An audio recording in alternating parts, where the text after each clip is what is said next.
দরজার অপর প্রান্তে দণ্ডায়মান প্রাক্তন স্বামীকে দেখে হতচকিত হয়ে গেলাম আমি। শুনেছি প্রাক্তনদের দেখলে নাকি বুকের ভেতর হৃৎপিণ্ডটায় আলাদা একটা অনুভূত হয়। অথচ আমি নিজের মাঝে বিশেষ কিছু অনুভব করলাম না, শুধুমাত্র বিস্ময় ছাড়া। ডিভোর্সের ১ বছর ২ মাস বাদে একবারে অপ্রত্যাশিত এই সাক্ষাৎ আমার ক্ষণিকের জন্য বাকরুদ্ধ করে দিল। আপনার ডেলিভারি স্যার, বুঝে শুনে ওঠার আগে তপ্ত মস্তিষ্কের প্ররোচনায় উচ্চারণ করে বসলাম। মানুষটা নিজের চশমার লেন্সের ভেতর থেকে একবারে নির্লিপ্ত দৃষ্টিতে আমায় দেখল। আপাদমস্তক ঘুরপাক খেল এই গম্ভীর বাদামি মণিজোড়া। নয়নদ্বয়ের মাঝে নির্বিকার শীতলতা বাদে কিছুই নেই, যেমন ছিল না আগেও। আজ আমি নতুন করে আবারও টের পেলাম মানুষটা একটুও বদলায়নি। দুহাত বাড়িয়ে আমার হাত থেকে পিৎজার বক্স নিল সে। সামান্য আঙ্গুলের ছোঁয়া লাগতেই অকারণে খানিক শিহরে উঠলাম আমি। অথচ সে একবারেই শান্ত। তাকে দেখলে আমার সবসময় মনে হয় যেন দু চোখ ভরে এক সুগভীর নীল প্রশান্ত সাগরকে দেখছি। ২,৮০০ টাকা ক্যাশ অন ডেলিভারি স্যার। আমার গলাটা এবার কেমন ভারী শোনালো। কিসের কারণে এই ভারত্ব বুঝে উঠতে পারলাম না। মানুষটা চুপচাপ নিজের পকেটে হাত গুজল। ওয়ালেট থেকে ৩টি ১,০০০ নোট বের করে আমার দিকে বাড়িয়ে দিল। Keep the change. বহুদিন বাদে শোনা কণ্ঠটি মাধুর্য উদযাপন করতে পারলাম না। দরজার ওপাশ থেকে ভেসে আসা পুরুষালী হাসাহাসি আওয়াজে সেটি খানিক চাপা পড়ে গেল। টাকাটা হাত বাড়িয়ে নেওয়া মাত্রে উল্টে ঘুরল সে। চুপচাপ ভেতরে ঢুকে দরজা আটকিয়ে দিলাম। আর একটিবার ফিরেও দেখলাম না। বোকার মতো দরজার সামনে দাঁড়িয়ে থাকলাম। আহাম্মক আমি। কি আশা করেছিলাম হয়তো সে জিজ্ঞেস করবে আমি কেমন আছি। সে প্রশ্ন করার কোনো কথাই তো ওঠে না। আজ স্পষ্ট মনে আছে আমার, এই আমি সেদিন তার দিকে বিতৃষ্ণা ভরে তাকিয়ে বলেছিলাম, আজকের পর থেকে আমরা একে অপরের কাছে অপরিচিত। সে তো আমার কথাই রেখেছে। একজন অপরিচিত মানুষের তো আমায় জিজ্ঞেস করার কথা নয় আমি কেমন আছি। তবু এই বেহায়া অন্তরটা এত চাহিদা কিসের? একটি দীর্ঘশ্বাস ফেলে টাকাগুলো পকেটে ভরলাম। তৎপর চুপচাপ লিফটে ঢুকে গ্রাউন্ড ফ্লোর বোতাম চাপলাম। সামান্য দুলে উঠল লিফট, নিচে নামতে লাগলো। দেওয়ালে হেলান দিয়ে দাঁড়িয়ে থাকলাম একদমই স্বাভাবিকভাবে। তারপর একদম হঠাৎ করে আমার কি যেন হয়ে গেল।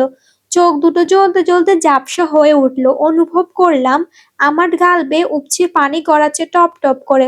শরীর থেকে কাঁপছে, হাঁটুর জোর কমে এলো। ধপাস করে লিফটের মেঝেতে বসে পড়লাম। তারপর যা হলো তা আমার সঙ্গে বিগত ১ বছরেও হয়নি। কাঁদলাম খুব, একবারে ডুকরে কান্না যাকে বলে। মুখ চেপে ধরলাম নিজের শব্দ নিবারণে। অশ্রু বাঁধ ভেঙে বিষাদটুকু জড়তে লাগলো।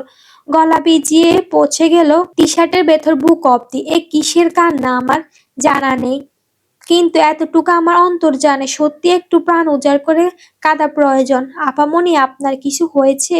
প্রশ্নটি কানে যাওয়ার পরে টের পেলাম লিফট গ্রাউন্ড ফ্লোরে পৌঁছে গিয়েছে। দরজা খোলা। ওপাশে উদ্বিগ্ন দারোয়ান তাকিয়ে আছে অতি ক্ষিপ্ততায়। পরনে ইউনিফর্ম, জ্যাকেটের হাতায় চোখ মুখ মুছে নিলাম। উঠে দাঁড়ালাম। ভারসাম্যহীন পদক্ষেপ হেঁটে বাইরে পৌঁছে শক্ত কণ্ঠে জবাব দিলাম, কিছু না। দ্রুত পায়ে গ্রাউন্ড ফ্লোর পেরিয়ে গেটের ওপাশে পার করা স্কুটিতে চেপে বসলাম।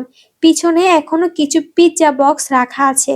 আরো দুটো জায়গায় ডেলিভারি দেওয়া বাকি। এগুনে চাবি ঢুকিয়ে মোচড় দিয়ে এক নজর অভিজাত উচ্চ বিল্ডিংটি দেখে নিলাম। আমার নজর আটকালো ঠিক ১২তম তলায়। আমি জানি সে এখানে থাকে না। আমার কাছে অর্ডার এসেছিল ভিন্ন একটা নামে, হয়তো কোনো বন্ধুমহল একসাথে হলে পিৎজা পার্টি হয়। অপেক্ষা করলাম না আর, স্কুটি ছুটিয়ে চললাম ঢাকা শহরের রাজপথ ধরে। সকল ডেলিভারি শেষ করে বাসায় ফিরতে ফিরতে রাত ৮টার মতন বেজে গেল। সাপ্তাহিক বাজার শেষ হয়ে গিয়েছে, সেটাও করে আসতে হয়েছে। ব্যাগ দুটো তেলাপিয়া মাছ এবং হাফ ডজন ডিম নিয়ে দরজা খুলে ভেতরে ঢুকলাম। তখনই ভীষণ উত্তেজিত কণ্ঠস্বরটি অত্যন্ত জোরে কানে বেজে উঠল, happy birthday my dear Sabin. আদো আলো অন্ধকারে মাঝে খানিক ভয় পেয়ে লাফিয়ে উঠলাম। খেয়াল করতে চোখে ভাসলো আমার রুমমেট, শাড়ি পরনে অভয়, হাতে ১ পাউন্ডের একটি ছোট কেক, তাতে জ্বলন্ত মোমবাতি। হলুদা ভাব মেয়েটাকে অনন্য সুন্দরী দেখাচ্ছে। দরপর করতে থাকা বুক হাত চেপে আমি হতবাক কণ্ঠে বলে উঠলাম, মীরা। মীরা শুধুমাত্র আমার রুমমেট নয়, জীবনে একমাত্র বান্ধবী বটে। একমাত্র কেন, তার ইতিহাস আরেকদিন স্মরণ করা যাবে না হয়। আমার বিস্মিত মুখ দেখে ভীষণ মজা পেয়ে পায়ে পায়ে এগিয়ে এলো মীরা। রুমের লাইট জ্বালিয়ে এক হাতে আমার কাছ থেকে বাজারে ব্যাগ কেড়ে মেঝেতে রেখে আবার কেক নিয়ে ঘুরে দাঁড়ালো। দ্বিতীয় দফায় শুভেচ্ছা জানালো। শুভ জন্মদিন দোস্ত।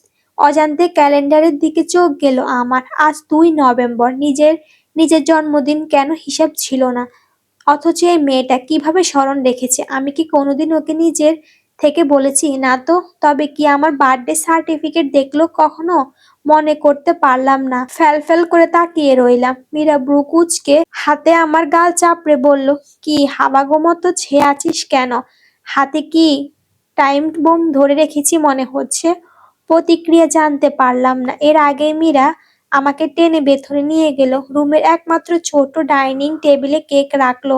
প্রসারিত দৃষ্টিতে দেখলাম শুধুমাত্র কেক নয়, আমার প্রিয় খিচুড়ি, কালাভুনা এবং পায়েস তৈরি করা হয়েছে। মীরা ঢাকা ভার্সিটির ছাত্রী, তার ওপর নিজের একটা অনলাইন কেক বিজনেসও আছে মেয়েটার। এত কিছু সামলে এসব সে কখন তৈরি করেছে ভেবে উত্তর পেলাম না।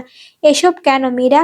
আমি মানে হুশ, একদম চুপ। ঘেমে নিয়ে মুখে যে সিঁড়ি করে এসেছিস, যা মুখ হাত ধুয়ে একটা সুন্দর জামা গায়ে দিয়ে আয়। কিন্তু তুই যাবি নাকি রান্নাঘর থেকে ঝাঁটাটা আনবো? পিক করে হেসে দিলে মীরা। মীরা এমনিতে শান্ত শিষ্ট লেজ বিশিষ্ট প্রজাতির মেয়ে। শুধু আমার সাথে তার ভেতরে শয়তানি রূপটা বেরিয়ে আসে। এমন শয়তানকে উস্কানি না দেওয়াই শ্রেয়। তাই দ্রুত ওয়ার্ডরোব থেকে একটা ফ্রক টেনে নিয়ে বাথরুমে ঢুকে গেলাম। একদম সংক্ষিপ্ত একটা গোসল সেরে গামছা চুল মুছতে মুছতে যখন বেরোলাম তখন মীরা সবকিছু তৈরি করে ফেলেছে। মেয়েটা মুখশ্রী ভীষণ সুন্দর, খানিকটা উপন্যাসের বর্ণনা করা নায়িকাদের চরিত্রের মতো। উজ্জ্বল ফর্সা ত্বক এবং গোলাপি ঠোঁটের ডগে কুচকুচে কালো তিল। হাজারো খুঁজলেও চেহারায় খুঁত পাওয়া যাবে না। আজ পরনে সবুজ শাড়িতে তাকে মানিয়েছে বেশ। আমাকে দেখে আরেক দফায় উৎফুল্ল এক হাসি উপহার দিল মীরা। তারপর টেনে নিয়ে গিয়ে চেয়ারে বসালো। কেক গলতে শুরু করেছে। ধর কাঠ ফু দিয়ে একটা জোরছে। ফু দিয়ে মোমবাতি নিভিয়ে কেক কাটতে হাততালি দিয়ে জন্মদিনের সঙ্গীত গাইতে আরম্ভ করলো মীরা। গলা ধরে এলো আমার। বহু কষ্টে ভেতরের বিষাদ ঘূর্ণিকে আটকে রাখলাম। শেষ কবে আমার জন্য কেউ এমনটা করেছিল মনে করতে পারলাম না। পেয়েছিলাম আমি অনেক কিছুই, তবে এমন স্বচ্ছ মনের একটা মানুষ আমার কোনোদিনও ছিল না। আগে বুঝতে না পারলেও বর্তমানে আমি তা বুঝতে পারি। আমাকে কেকের পিস খাইয়ে দিতে দিতে ঘ্যাচাং করে বেশ কতশো সেলফি হাতিয়ে খিলখিল করে হেসে উঠল মীরা। একটা বাদাই করে আমার বাসায় মেন দেওয়ালে টাঙিয়ে রাখবো। কিছুদিন আগে একটা ফটো ফ্রেম পেজ থেকে পিয়ার পাঠাতে চেয়েছে, কাস্টমাইজড করে নেবো একদম। কি বলিস রে সাবিন? কোনো জবাব না পেয়ে মেয়েটা অবশেষে ঘুরে তাকালো। তখনই দু চোখ মেলে তা দেখলো আমার নয়ন ভরা অশ্রু টপ টপ করে গড়াচ্ছে না। চরম অভদ্রতায় সেসব আটকে রাখা হয়েছে। কিন্তু আমার প্রাণের মীরার বুঝতে আর কিছুই বাকি রইল না। সবকিছু ফেলে সে দুহাতে আমাকে আগলে নিল বুকের মাঝে। জড়িয়ে ধরলাম তাকে আমি, যতটা জোরে সম্ভব। ফুঁফিয়ে কেঁদে উঠলাম। আজ একটা মাত্র দিন, এইবার দ্বিতীয় কান্না। জন্মদিনটা কি তবে অশুভ? মীরার সকল উৎফুল্লতা হঠাৎ করে গায়েব হয়ে গিয়েছে। মুখ জুড়ে এখন ভয়ানক চিন্তার বসবাস। আমার পিঠে হাত বুলিয়ে নরম গলায় সে শুধালো, দোস্ত কি হয়েছে রে? আমার সাবিনটা এমন কাঁদছে কেন? নিজের সাবিন নামটা আমার খুব বেশি পছন্দ নয়। ছোটবেলা থেকে একটা টিপ্পনি শুনে বড় হতে হয়েছে এটা নাকি ছেলেদের নাম। আমার নামটা সাবিনা হওয়া উচিত ছিল, অথচ মীরা যখন আমায় আদর দিয়ে ডাকে তখন এই নামটা আমার প্রিয় হয়ে ওঠে। কি স্নেহ আমার নামটায়। আমাকে মাফ করে দে দোস্ত, তুই আমার জন্য এত কিছু করলি অথচ তোকে ধন্যবাদটাও দিতে পারছি না। আমার সবকিছু কেমন যেন লাগছে মীরা। ফুপিয়ে ফুপিয়ে বলে উঠলাম আমি। মীরা তাতে আমার দ্বিগুণ শক্তিতে চেপে ধরলো, বলল, তুই তো অনেক শক্ত মেয়ে সাবিন, কান্নাকাটি করা তো স্বভাব ছিল রে। তবে আমার কেন তুই ভেঙে পড়ছিস পাগলি? তোর এমন ভঙ্গুর সত্তা দেখলে তো আমার ভয় করে। মীরার কথা আমার বাস্তবতায় ফিরিয়ে আনলো। অশ্রু বিসর্জন বন্ধ হলো সহসায়। মীরার বুক থেকে মুখ তুলতে নিজের আঁচল দিয়ে আমার ফুলে ওঠা চোখ জোড়া মুছিয়ে দিল সে। নিজেকে রুখতে পারলাম না আর। কান্না জড়ানো ভারী গলায় পিস পিস করে জানালাম, ওকে দেখেছি আজ। আমার কথাটা শুনতেই জমে গেল মীরা। এক নাগাড়ে শূন্য চোখে ছেয়ে রইল কিছুক্ষণ। তারপর মেয়েটি ব্রু জুড়ে ক্রোধে কুঞ্চন সৃষ্টি হলো। কি, ওই বদমাসটাকে জুতা খুলে পিটিয়েছিস কয়বার? ব্যর্থতা মুখটা বোতা করে দিয়ে আসিসনি? আমার ঠোঁটে এক মলিন হাসি ফুটল। মীরা নিজে আঁচল কোমরে বাঁধতে বাঁধতে খেকিয়ে উঠল। একবার বল, শুধু ওই বজ্জাত তোকে কি বলেছে? ওটাকে কোথায় পাওয়া যাবে? গতকালকে একজোড়া হিল জুতো নিয়েছি, একবারে ঠেঙিয়ে ওটাকে হাসপাতাল পাঠিয়ে ছাড়বো। আমার হাসিটা আরো বিস্তৃত হলো। আমি জানি মীরা সত্যিকার জীবন সেটা কোনোদিনও করতে পারবে না। মানুষের সামনে ও ভীষণ ভদ্র ও দুর্বল গোছের। ও সব অনুযোগ, অভিযোগ এবং দুঃসাহস আমায় ঘিরে। তবু ওর কথাগুলো কেমন যেন আমার বুকে এসে লাগলো, ধারালো তীরের ফোলার মতো। আমি জানি মীরা কিছুই জানে না, অথচ আমার জীবন খারাপ লাগলো। আমার দোষের ঘানি অন্য একজন লোক কেন টানবে? এই বোধটুকু আগে না থাকলেও এখন যথেষ্ট রয়েছে আমার।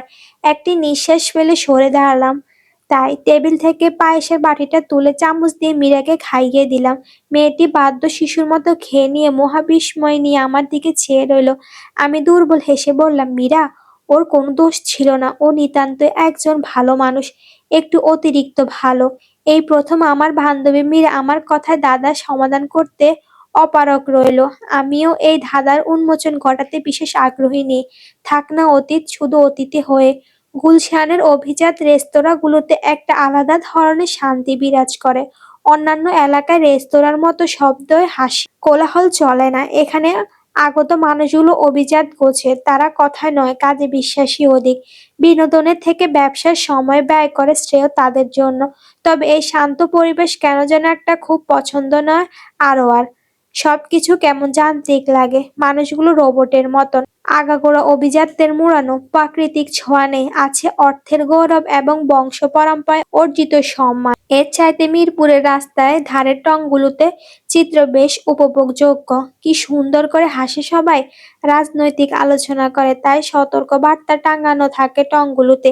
এখানে রাজনৈতিক আলোচনা নিষিদ্ধ।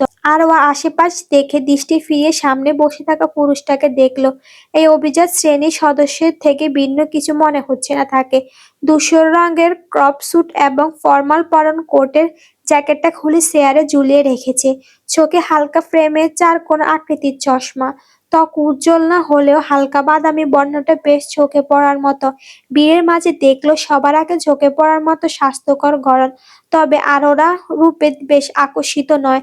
এমন সুদর্শন চেহারা সে হরহ দেখতে অভ্যস্ত। পুরুষটির উপর থেকে দৃষ্টি সরিয়ে আরোরা নিজের হাতের ফাইলের দিকে মনোযোগ দিল। নাম জায়েদান আরেফিন, বয়স 32, পেশা professor of computer science and cyber security expert, marital status divorce, no kids.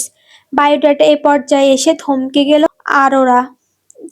প্রসারিত দৃষ্টি মেলে দেখলো সামনে বসে থাকা আগাগোড়া স্যুট টাইট মোড়ানো পুরুষটাকে। পোশাক তার পানীয় মতো রসহীন, black coffee, no sugar, divorce. আরও খানিকটা আগ্রহ বোধ করে প্রশ্ন ছুড়ল। জয়দান নামক পুরুষটি অত্যন্ত শান্ত ভঙ্গিতে হাত থেমে কফির মগ নামিয়ে টেবিলে রাখলো। চোখের চশমার লেন্স আড়াল থেকে একজোড়া ঘোলাটে বাদামি দৃষ্টি রইল রমণীর পানে। এই দৃষ্টি জুড়ে নির্লিপ্ততা। যদি আপনার এতে সমস্যা থাকে তবে এই এগ্রিমেন্ট আপনি এখনই ক্যান্সেল করতে পারেন। না না, আপনি ভুল বুঝছেন। আরোয়ার ভদ্রতা স্বরূপ একগাল হেসে আবারও বলল, আমি শুধু জানতে চেয়েছিলাম আপনার প্রাক্তন স্ত্রীর সঙ্গে ডিভোর্সের কারণ কি? জায়দান টান টান শির দ্বারা খানিকটা ঝুঁকে এলো টেবিলে। ওই ধারালো বাদামি মাঝে হিমশীতল তীরের ফল যেন, যা বিদ্ধ হলো রমণীর মন মাঝে। কোনো কারণ নেই। আমি গীবত অপছন্দ করি। মানে? সকল প্রশ্নের উত্তর হয় না। আরোয়ার ফ্যাল ফ্যাল করে ছেয়ে রইল। আজকের আগেও সে পারিবারিকভাবে ঠিক হওয়া এই সম্পর্কটাকে ভাঙার 101টা উপায় ভেবে বের করে রেখেছিল। অথচ আজ মানুষটার সামনে বসে তার মনে হলো অ্যারেঞ্জ ম্যারেজ বোধহয় সবসময় খারাপ হয় না। সমাপ্তির ওপারে জ্যাবিন পুরকান। এটা হচ্ছে সূচনা পর্ব। গল্পটি সম্পূর্ণ কাল্পনিক এবং বিনোদনের উদ্দেশ্যে লিখিত। এই গল্পে কোনো ক্রমে তালাকের উৎসাহিত করে না। তালাক একটি জঘন্য জিনিস, সামাজিক ব্যাধি। গল্পে কল্পনা এবং বাস্তবতা মিশিয়ে কিছু বার্তা ফুটিয়ে তোলার চেষ্টা থাকবে লেখিকার। এই গল্পে ভবিষ্যতে শরিয়া ভিত্তিতে যে কোনো কাজ, উপদেশ, অন্যান্য বিষয় বাস্তব জীবনে প্রয়োগ না করার অনুরোধ রইল।